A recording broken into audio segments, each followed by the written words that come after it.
Добрый вечер. Вы смотрите программу «Якутия Лайв». С вами Ирина Ефимова. Вот уже почти месяц в нашей стране действует закон о цифровом рубле. Теперь в России у национальной валюты есть три формы – наличная, безналичная и цифровая. Они равноценны. Один наличный рубль равен одному безналичному и также одному цифровому рублю. Вот зачем нужен этот цифровой рубль, как им пользоваться и какие есть преимущества, расскажет мой сегодняшний гость, заместитель управляющего отделением Банка России по Республике Саха-Якутия Андрей Гриднев. Добрый вечер, Андрей Анатольевич. Здравствуйте. Ну вот, Банк России будет имитировать цифровой рубль. Что это значит? Что такое цифровой рубль? Что такое безналичный? Мы уже примерно понимаем, да, в Якутии, по крайней мере, привыкли этим пользоваться. А вот что такое цифровой? В чем его отличие? В двух словах, цифровой рубль – это третья форма национальной валюты. Мы знаем, вот как вы уже упомянули, у нас есть безналичные деньги, это то, что у нас на счете в банке и на карте. Есть наличные деньги, это банкноты, это монеты, которые находятся у нас в кошельке. И теперь появляется третья форма, цифровая. Это тоже цифровой рубль, он тоже будет находиться в цифровом кошельке. Этот цифровой кошелек, в свою очередь, будет размещаться и заводиться на цифровой платформе Банка России. И, опять же, на этой платформе можно будет осуществлять платежи, переводы в пользу других лиц, а также перемещать деньги между своими счетами, между безналичной формой. Можно, конечно, снимать и наличные. Хочу сказать, что большая часть положений закона о цифровом рубле, который вступил в силу, как мы знаем, с 1 августа, да, они уже заработали, но это совсем не означает, что вот мы прямо завтра можем уже пойти, приобрести этот цифровой рубль и начать пользоваться. Не совсем так. Задача очень масштабная, и мы с 15 августа только запустили пилот, чтобы использовать и изучить возможности платформы, изучить возможности проведения платежей, осуществления между участниками. В пилоте у нас задействовано пока только ограниченное число банков, которые вошли, их 11, но я поясню потом позднее более подробно.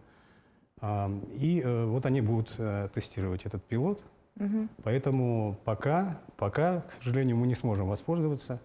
Но Банк России, в свою очередь, будет публиковать, конечно, скорее всего, релизы о том, как продвигается это тестирование. Мы работаем в прямом эфире. Задать вопрос можно, позвонив в студию по номеру 8 41 12 42 14 39 или отправить сообщение в Телеграм текстом на номер 8 914 235 05 02. И, конечно, можно задать вопрос через наше мобильное приложение. Чтобы его скачать, нужно отсканировать QR-код, который вы видите на экране, и во всплывающем окне при просмотре прямого эфира задать вопрос. То есть цифровой рубль будет в отдельном цифровом кошельке? Да. Да. И для него разрабатывается отдельная платформа. Отдельная платформа, она уже создана, вот, и, собственно говоря, она сейчас и тестируется. Это наша своя российская... Это своя российская платформа. Разработка? Да, конечно, конечно. Очень серьезный труд провели коллеги за последние 2-3 года. Хотя работа начиналась и задумывалась и раньше, но сейчас вот все готово, и мы вот с 15 августа стартовали. А какие расчеты будут прежде всего переводиться в эти цифровые рубли? Ну, это стандартные расчеты. Дело в том, что цифровой рубль задумывается как средство платежа, не средство сбережения. Да? Вот. То есть гражданин со своего цифрового кошелька сможет переводить эти деньги, я вот повторюсь, как в пользу других физических лиц, причем совершенно бесплатно и мгновенно. Вот. Так может, конечно, цифровой рубль переводить в какую-то другую форму. То есть в этом получается отличие его от безналичного счета, то есть когда переводишь деньги, там, безналичные деньги, там какие-то проценты, а тут будет все без процентов или как? Нет, здесь, конечно, будет без тарифа. Ну, есть же тарификация в системе, допустим, платежной системы рассматривается с точки зрения СБП. Кредитные организации, конечно же, они все-таки коммерческие банки в первую очередь. И они осуществляют вот эти переводы, у них есть определенные тарифы, определенные ограничения и комиссии. Вот. А использование цифрового рубля поможет избежать вот этих комиссий. и ограничений по сумме, соответственно, тоже. То есть у банков же существуют лимиты, внутридневные лимиты, да, то есть в течение дня мы можем там снять какую-то определенную сумму, да. И это снять, это в части наличных, цифрового это не касается, но если Но и переводы есть тоже и переводы, ограничены. да. То есть мы не можем сразу там бахнуть огромную сумму, да, ограничения какие-то есть, чтобы перевести его куда-то на какой-то счет. А в цифровом рубле такого не будет, получается? В цифровом такого не будет. То есть, ну, это не обязательно, если мне он не нужен, я им могу не пользоваться, но Да, вот, для удобства. Вот эти все три формы наличных, наличные, безналичные и цифровой рубль, они, вот, собственно говоря, равны. И они будут работать, все эти формы. Вы можете воспользоваться любой на ваше усмотрение. Если вы не хотите использовать цифровой рубль, да, то вы можете просто не открывать цифровой кошелек. Хотя, если все же у вас цифровой кошелек будет открыт, то, смотрите, вот в вашу пользу поступят, допустим, цифровые рубли, ну, от вашего родственника, не знаю, от знакомых, откуда угодно. Вот. И вы можете мгновенно перевести через приложение эти деньги на свой текущий банковский счет, пойти сунуть карточку в банкомат и снять наличку. Это вообще совершенно очень быстро, мгновенно и безопасно. А зарплату я могу получать в цифровых рублях? Ну, это другой вопрос. Да, тут многие там переживают по поводу того, что если это вдруг там сделают обязательными там пенсии, да, пенсии, зарплаты, платить, вот это же людей волнует. Нет, этого не планируется. Этого не планируется. Как я еще раз акцентирую внимание, это у человека есть свобода выбора. И эту свободу выбора его лишать никто не будет. То есть, просто дополнительная опция? Да, это как дополнительная опция, и все. То есть, получается, сейчас же у нас пенсионеры, допустим, которые получают пенсию, они тоже имеют право выбора выбирать. Либо получать наличными пенсию на почте, ходить, люди привыкли, допустим. И до сих пор, скажем так, не доверяют какое-то количество безналичным. людей, да, получают. Кому-то вот на ту же карту МИР приходят, да, пенсионерам. Сейчас у них появится третий вариант возможности, если понравится, если люди, скажем так, присмотрятся, прищупаются и перестанут бояться вот этих новых форм расчетов, они смогут получать в цифровом рубле. Теперь давайте про цифровой кошелек. Я так понимаю, что это неразрывное понятие, связанное с цифровым рублем. Да. А вот как его заводить, как им пользоваться, это банки будут заводить? Нет, здесь вот какой механизм. И, в принципе, он намеренно сделан таким образом, чтобы гражданину было удобно, чтобы он все-таки использовал привычные сервисы. Механизм какой?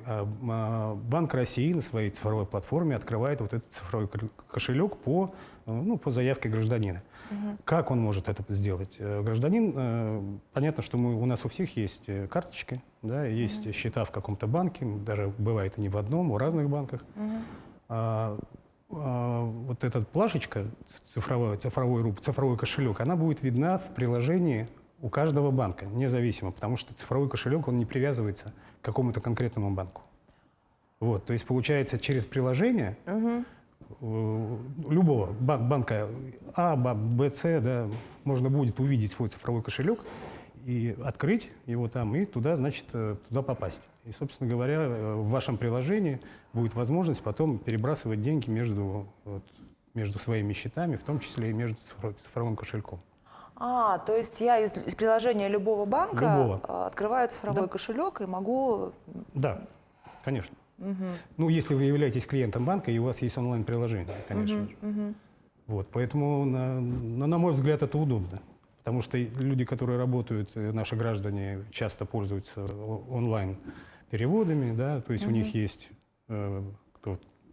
карточка, вы видите остаток, и можно там осуществить платежи, оплатить за какие-то, за мобильную связь, еще за что-то. Коммунальные услуги. Коммунальные услуги, да. То есть таксисты, наверное, тоже вскоре перейдут все на цифровые рубли. Может быть, почему бы и нет, да. Значит, цифровой кошелек, получается, у человека один. Да, вот это ключевое отличие. То есть вот почему я и сказал, что через каждое приложение банка будет получен, получается, вы сможете провалиться в цифровую платформу Банка России и попасть именно вот на свой уникальный цифровой кошелек. Он будет, у тех граждан, которые его откроют, он будет уникальный, он будет один. Там не будет кошелька в каком-то банке А или банке Б, он уникальный. Мгм. И он будет привязан к мобильному приложению банка. То есть это еще и работа по Ну, это не то, что привязан, там как бы это мы уже в технологию туда проваливаемся проваливаемся, немножко, да. да. Здесь вот просто вот доступ, банки будут обеспечивать доступ к цифровой платформе Банка России.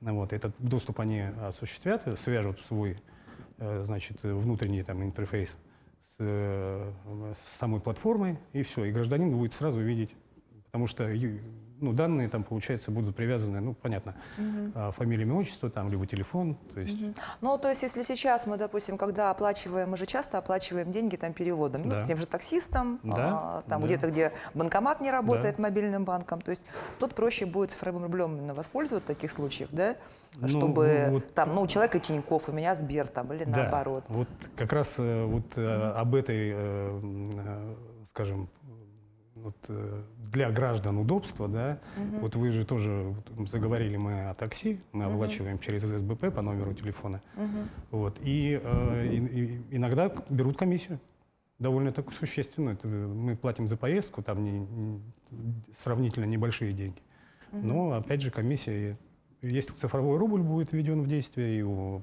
водителя будет цифровой кошелек, то это будет мгновенно переводиться и совершенно бесплатно. Мгм. То есть я, если мне нужно кому-то перевести цифровые рубли, я могу это сделать со своего цифрового кошелька на цифровой кошелек да, прицельно. да, да. Здесь вот ключевое отличие, то, что это именно вот если вы хотите перевести какому-то постороннему человеку, то именно на цифровой кошелек, потому что иначе вам надо будет через безналичный счет уже там Ага. либо Либо перевести обналичивать. себе Да. и То есть переводить вы потом. можете перевести только на свой безналичный счет, а потом уже можете через систему СБП, соответственно, оплатить на счет человеку, если вдруг у него там нет А цифрового покупки кошелька. будут оплачиваться цифровыми рублями? А сейчас вот это в работе, это тестируется. Мы планируем, что в течение этого года, в начале следующего, система QR-кодов будет вот настроена под цифровой рубль. То есть если вы пришли в магазин, магазин, соответственно, тоже должен иметь цифровой кошелек. И возле кассы где-то будет QR-код обычный, вы подносите телефон, и мгновенно оплата происходит. Мгм. Ну вот вы сами упомянули СБП, систему быстрых платежей. Мы, в принципе, к ней уже привыкли. Но зачем тогда нужен цифровой рубль, если есть СБП? Ну, хороший вопрос. Многие этот вопрос задают, но здесь все только заточено под удобство наших граждан. Вот мы говорили уже о комиссиях. Вот при использовании цифрового рубля комиссия браться не будет. И вот это вот самое основное, скажем так, приятная вещь для граждан, для нашего населения. И, соответственно, это безопасно. Вот, поэтому решили ввести вот эту новую дополнительную форму наших денег, вот именно цифровой рубль, чтобы у граждан все-таки было больше выбора. Вот. Но чем он отличается от безналичных денег, я примерно поняла. Вот. Но, с другой стороны, вот отдельные кошельки, вот это на криптовалюту как-то немножко похоже, нет? Ну да, конечно. Но смотрите, понятно, что да, мы вот по СБП, по безналичным расчетам и платежам мы поговорили, что это довольно схожие вещи, но отличается только отсутствием комиссий. А вот с криптовалютой кардинальное, существенное различие между цифровым рублем и вот любой криптовалютой. И оно заключается в том, что за криптовалютой нет какого-то одного эмиссионного центра. И нет какой-то организации, структуры, которая несет ответственность за обращение, за регулирование вот, этой сферы, да, вот, по криптовалютам. А по цифровым рублям, вот в этом случае, здесь все прозрачно, все очевидно. Банк России выпускает, имитирует, Банк России осуществляет платежи, защищает цифровые кошельки, и все понятно. То есть здесь не наводит никто тень на плетень, но с криптовалютами вот это вот самое основное отличие, отсутствие эмитента конкретного. И, вернее, ну да, эмиссионного центра. Ну и как бы и курс, понятно, что курс равен рублю. Ну да. Имеется в виду в цифровом рубле? Ну да. Не, ну это да, то есть они все рубль к рублю. То есть сколько у вас денег есть, неважно, там они в цифровом виде или нет, это рубль равен рублю. Мгм. Но, с другой стороны, государству будет, наверное, проще видеть, сколько там у гражданина доходов, потому что, ну, есть часто у людей несколько счетов в разных банках, и, ну, не знаю, когда устраиваются на госслужбу люди, да, они там подают все счета, там Ну, декларацию заполняют, в да. раз в год, да, все показывают. Ну, то есть вы полагаете, есть опасения, что граждане будут переживать за то, что вот лишнюю информацию кто-то узнает о том, да, куда, что? Ну да. Ну, на самом деле, вот та информация, которая уже есть о счетах граждан, да, вот все равно же они осуществляют переводы в кредитных организациях. И здесь, ну, что говорить, через систему быстрых платежей оператором тоже является Банк России. То есть нет нужды в какой-то дополнительной информации, в какой-то дополнительном контроле в случае введения цифрового рубля, вернее, вот если человек начнет пользоваться той информацией, которая уже есть о гражданине в банках. Вот, ее как бы достаточно, и никто не собирается с помощью отслеживания там, цифрового рубля каким-то образом вмешиваться в личную жизнь граждан. Это совершенно исключено. Но, с другой стороны, наверное, проще все равно будет ну, мы же помним вот эти вот истории недавние, там, с неуплатой налогов, вот с этими вот... Я понимаю, к чему вы клоните, да, но смотрите, ведь если неуплата налогов, государство видит счет в кредитной организации, ну, безусловно, там идут исполнительные листы, если есть производство возбуждено какое-то, судебные пристава задействованы, это как бы немножко другая история. Понятно, что нельзя будет скрыть, там, вывели деньги на цифровой кошелек, да, и их не видно. Нет, так не будет, конечно. То есть в любом случае человек располагает средствами, и официально это нормально, я считаю, для законопослушных граждан. Ну и если я правильно понимаю, для того, чтобы пользоваться цифровым рублем, нужно обязательно подключение к интернету. Ну, смотрите как, в перспективе нет. Мы надеемся, что, наверное, в 2004 году мы решим этот вопрос. Потому что я еще раз говорю, что сейчас пока только пилотный проект идет, мы различные варианты пробуем. В будущем будет такая возможность, что можно использовать цифровой кошелек и расплачиваться без наличия интернета. А это как? Это вот так вот. Получается, что мы же сейчас какую-то бесконтактную, если вот у вас есть цифровой кошелек, ну, я сейчас не буду вдаваться в подробности, потому что эта технология еще отрабатывается, но такая возможность будет, прошу прощения. Особенно это актуально вот для Якутии, для нашей республики. У нас же вот есть много отдаленных сел, Да, хотя где не везде устойчивый да, интернет. не везде хороший, но у нас покрытие интернетом развивается, идет, то есть мы в этом направлении с правительством республики и с ответственными министерствами работаем очень серьезно в этом направлении, но все же остаются белые пятна, вот, особенно в населенных пунктах, в которых меньше 100 человек, вот, туда пока интернет не добирается, только если они в зону там, выше покрытия попадают. Вот, но там у человека, если у него будет цифровой кошелек, и он придет, скажем так, в какую-то торговую точку, и у них тоже есть цифровой кошелек, можно будет без наличия интернета просто вот сразу же так мгновенно, используя платформу, оплатить.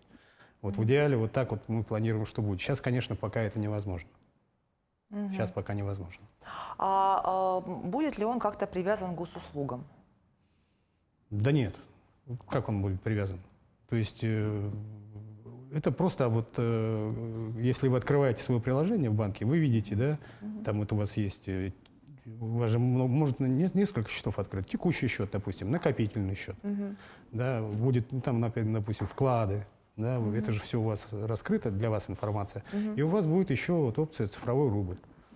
Никак он не будет привязан. То есть вы можете оплатить, вот, если оплачивать, ну, не знаю, госуслуги, тут вполне возможно, наверное, потому что ну, там наших банковской информации, это, насколько я понимаю, вот такой в открытом виде нет, потому что все счета, это, к слову, защищенность.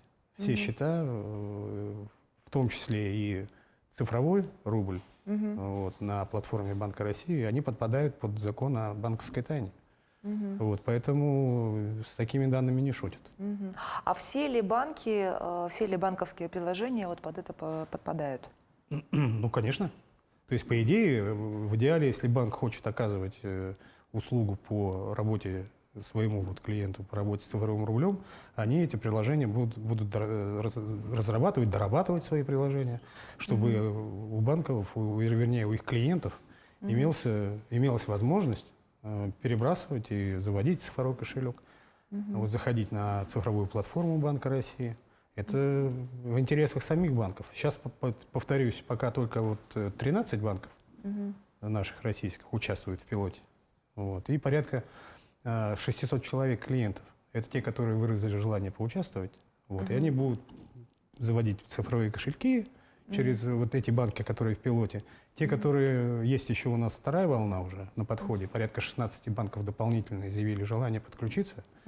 Вот, и то есть вот эта вот история будет расширяться и захватывать все новые банки, и все больше возможностей у клиентов будет.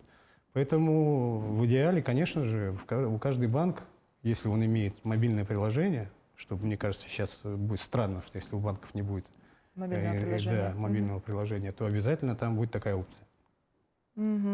А могут ли мошенники украсть цифровые рубли из кошелька? Вот насколько защищена эта платформа?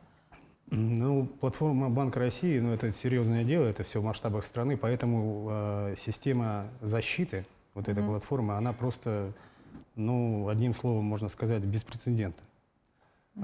Учтены все последние требования кибербезопасности, к информационной безопасности. То есть там достаточно серьезная возведена крепость, и люди работают и стоят на страже 24/7.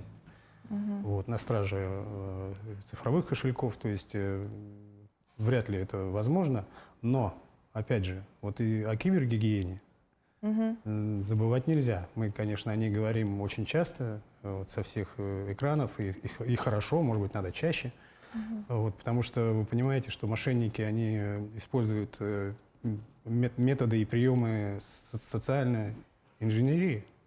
Вот. А тут получается как? Гражданин, если сам переведет мошеннику на цифровой кошелек. После уговоров мошенников и после вот этих всех применения методов запугивания там, или обмана, человек сам открывает ворота к своим деньгам. Неважно, это будут деньги на счете в банке, там, снятие с кредитной карты, перевод на счет мошенников. Это может, конечно, быть и цифровой кошелек, если вы только сами это сделаете. Все. Вот, поэтому вот если соблюдать вот эти требования и простые правила о том, что вы, в случае, если кто-то вам незнакомый позвонил и начал интересоваться о ваших финансовых возможностях, вот, или вообще задавать любые вопросы касательно ваших финансов, лучше бросать трубку, прекращать разговор и обращаться в свой банк. Это вот единственный, скажем так, рецепт для того, чтобы не быть обманутым и сохранить деньги. А со стороны Банка России и цифровой платформы все будет хорошо, поверьте. Ну вот вы сказали, что это именно для расчетов, а не для вкладов. С другой стороны, мы же карточки еще любим за то, что нам там кэшбэки начисляют, проценты на остатки вклада. Да, вот, на остаток суммы. Там. Вот, да, действительно. Вот такие плюшки будут в цифровом кошельке? С точки зрения вот, платежной системы, вот, цифровой рубль заточен только на осуществление платежей и переводов. Вот это вот его природа. Поэтому, конечно, кэшбэков нет, не будет. И процентов тоже не будет. Нет, и процентов не будет. То есть это вот такая тихая гавань для ваших денег. Ну, конечно, цифровой рубль и кошелек, вернее, сам цифровой кошелек, он не заточен под сбережения какие-то, именно с точки зрения вот, вкладов, получения процентов. Да? Опять же, вот почему, допустим, в банке платят проценты? Да? Потому что они все-таки используют деньги клиентов своих, правильно? То есть и по справедливости они начисляют какой-то там процент на остаток по счету. Но Банк России на цифровой платформе, он не будет использовать эти деньги. То есть они будут под надежным этом лежать просто у вас как вот, ну, как под подушкой, грубо говоря. А кредит, например, в цифровых рублях можно будет получить? Нет. Ну, опять же, это исходя из природы цифрового рубля, он только для проведения взаиморасчетов, ну, расчетов и переводов платежей. А кредиты взять, оформить вклад можно традиционным образом через коммерческие банки. То есть здесь все традиционно, привычно. Мгм. Хорошо, а вот введение этого цифрового рубля, оно денежную массу не увеличит? Нет, денежную массу оно не увеличит. Оно скорее приведет к изменению структуры вот этой денежной массы. Вот смотрите, да, на простом примере. Получается, что если вы переведете какую-то энную сумму со своего текущего банковского счета, да, с карт счета, в цифровой кошелек и превратить его в цифровой рубль, то аналогичная сумма на вашем счету в банке уменьшится, правильно? Вот, там возрастет, тут уменьшится. И, по сути дела, если у вас еще там что-то в наличных есть, да, то есть вот ваша личная денежная масса, она все равно останется в целом в сумме одной и той же. Только вот структура поменяется, что-то вот там будет, какая-то часть будет в цифровых рублях, какая-то будет в безналичных рублях, какая-то в наличных. Вот, собственно говоря, вот именно структура может поменяться. А так все останется на прежнем уровне, и в масштабах страны, в масштабах общей величины денежной массы тоже никаких изменений введение цифрового рубля не привнесет. Ну, теперь давайте подробнее вот про этот эксперимент, где 11 банков и 600 человек. Вот, что это за люди, какие они там операции тестируют? Ну, в первую очередь, конечно же, вот те операции, которым призван служить цифровой рубль. Это вот клиенты, наши участники, которые добровольцы, которые подключаются к пилотному проекту. Они будут тестировать, заводить, во-первых, цифровые кошельки, производить операции взаиморасчетов между собой, то есть с цифрового кошелька на цифровой кошелек, с цифрового кошелька своего там, на свой счет в банке, там, ну, снять наличные — это другая история. Вот. Потом вот, будут тестировать систему QR-кодов, то есть клиенты, допустим, из малого бизнеса, да, где-то вот установят, заведут цифровой кошелек в плане пилота, и участники, соответственно, будут тестировать, подмечать какие-то недостатки, может быть, где-то там система притормозит, в общем, ну, грубо говоря, обкатывать. Плюс, ну да, это вот система QR-кодов. Плюс есть такое понятие, как автоплатежи. Да? Вот мы платим, допустим, какую-то постоянную регулярную сумму за ЖКУ, да, за жилищно-коммунальные услуги. За интернет, за мобильный телефон. Да, вот, то есть там можно формировать некие вот такие, ну, в кавычках, платежные поручения, да, вот, то есть вот эти вот автоплатежи. И с цифрового кошелька это спокойно будет уходить в оплату. Но опять же, при условии, что та сторона имеет тоже цифровой кошелек. То есть это будет стимулировать. Тем более это все будет без комиссии, бесплатно и нормально. Так что вот таким вот образом. А в 2024 году уже будем конкретно тестировать возможности безинтернетного подключения, да, и оплаты. Вот, и это, конечно, будет только в следующем году, но вот пока, как говорится, такой возможности нет. А вот эти 11 банков, это что за банки? Ну, Сбер, наверное, да, в первую очередь? Нет. Нет? Нет. Ну, я не буду перечислять. Да? Чтобы не было рекламы. Да, я не буду перечислять, но это наши российские банки, они на слуху, вот, потому что там, получается, порядка 30 предприятий там будут участвовать, да, которые тоже изъявили желание вот именно поработать с цифровым кошельком. И вот порядка 600 человек из разных регионов нашей страны. Вот. И опять же, регионы мы не называем. Вот. Ну, это как бы и лишняя информация, да, с одной стороны. Вот. Но вот таким вот образом будем работать. Но я говорю, что охват участников вот этого пилотного проекта, он будет расширяться по мере того, как вот мы будем понимать, что вот эта группа первая наша пилотная, пионеры, что у них вот все более-менее нормально, и тогда можно уже присоединять других. А когда он войдет уже в общее обращение? Ну, смотрите, вы понимаете, что это очень-очень масштабный проект. Ну, и сложный технически. И технически сложный. Там очень много специалистов работает разного класса, разного уровня, разного направления. Там и финансисты, и IT-инженеры. И вот это вот все собрать, эту систему воедино, Это, конечно, требует времени. Я вообще, вот я с вами сижу, разговариваю, у меня такое ощущение, что это вообще уникальная какая-то система, потому Ну, что вот... Ну, мы не одни, конечно. Китай давно тестирует такие вещи. То есть, когда запускался этот проект, вот это не секрет, что наши специалисты и в Банке России, они, безусловно, изучали опыт других стран, которые уже, скажем так, на стадии запуска, там, да, на разных стадиях. Вот, и, соответственно, вот этот опыт, ну, не зазорно использовать, да, в том числе и передовой. Зачем изобретать колесо, если что-то есть? Но, конечно же, у нас уникальность определенная есть. И в том числе вот эти вот пилотные наши группы, мы будем опираться на обратную связь обязательно от них. Для того, чтобы масштабировать и запустить этот проект. Если все пойдет так, как мы планируем, По позитивному сценарию. да, У вас же там наверняка там позитивный, ну, пока негативный, мы рассматриваем средний. более-менее такой умеренный сценарий, чтобы не торопиться. Рассчитываем, что в 2025 году уже появится возможность на постоянной основе для наших граждан и для нашего бизнеса использовать цифровой рубль, совершать расчеты. Так что в 2025 год ждем.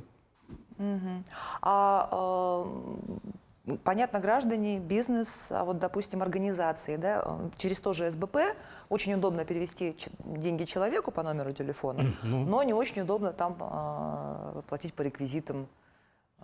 Ну да, это несколько другая история, несколько другая. То есть пока граждане и бизнес. Вот, тем более бизнес небольшой.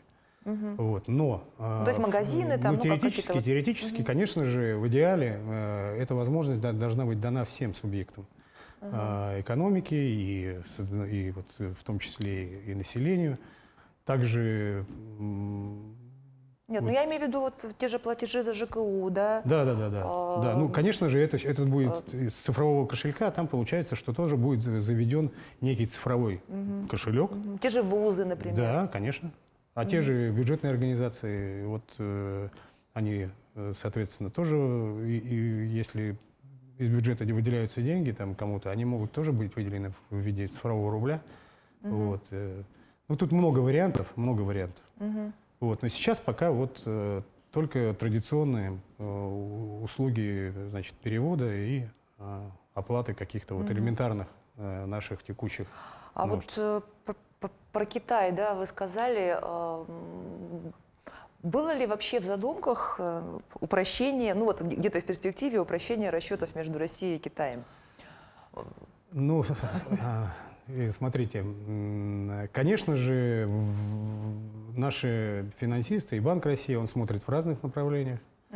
Здесь вопрос, скорее всего, немножко выбивается, конечно, из нашей повестки. Вот, но вопросы трансграничных платежей, они стоят на повестке. И, конечно же, потому что должны же придумать свою систему, когда нас в этом заблокировали. Ну, теоретически, смотрите, да, теоретически, если гражданин, допустим, Казахстана, да, вот, мы же сейчас можем перевести только через банки, через коротношения. Если гражданин Казахстана через какой-то свой банк, да, если вдруг казахские банки подключатся к платформе Банка России, чего я не исключаю, вот, откроет счет, вернее, цифровой кошелек, то точно так же можно просто, минуя там мгновенно, потому что они все будут, эти кошельки будут находиться на одной платформе. А пока мы тему эту сильно не обсуждаем, вот, пока вот граждане России будут там открывать цифровые кошельки, ну, пофантазировать, конечно, никто не мешает. Теоретически, наверное, это возможно.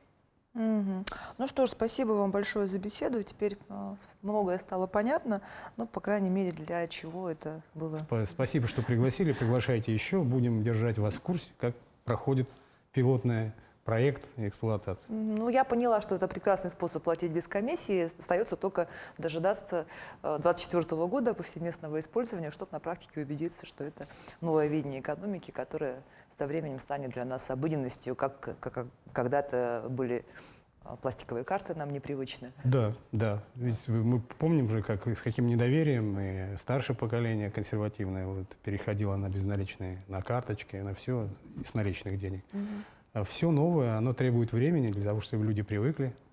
Вот, приживается все вот только вот через такие вот передачи, через объяснения. Поэтому спасибо большое. Ну что ж, на этом выпуск программы «Якутия Лайф» подошел к концу. Меня зовут Ирина Ефимова. Смотрите нас по будням в 19:15. Расскажем, чем живет Якутия.